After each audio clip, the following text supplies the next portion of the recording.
Hello friends, back to Bhavani life style.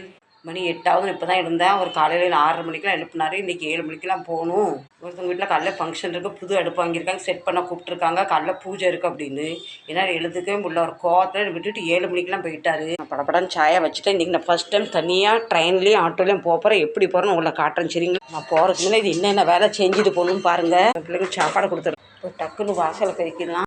வீட்டை பெருக்கிட்டு சமையல் பண்ணணும். இங்கே விஸ்கினால ஒரு நாளைக்கு வீட்டை 2-3 தடவை பெருக்க வேண்டியதாக இருக்குது. நம்ம சாயம் ரெடி ஆகிட்டு வாங்க சாயா குடிக்கலாம். இன்றைக்கி ஒயிட் பட்டாணி சுண்டல் பண்ண இதுதான் பிரேக்ஃபாஸ்ட். இவர் ஒன்றும் சாப்பிடாம போயிட்டார். போகும்போது கொஞ்சம் டிஃபனில் போட்டு கொண்டு போயிடுவேன். கொஞ்சம் வெங்காயம் இப்போ சப்பாத்திக்கு சப்ஜி பண்ணிக்கிட்டு இருக்கேன். நேற்று வேக வச்ச கொண்டக்கடலை இப்போ சப்ஜி பண்ணுறதுக்கு நான் காய்கறி ஒன்றுமே இல்லை.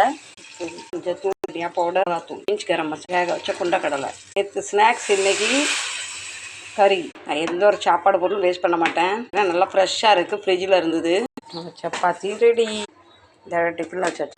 கொண்டக்கடலை சப்ஜி ரெடி.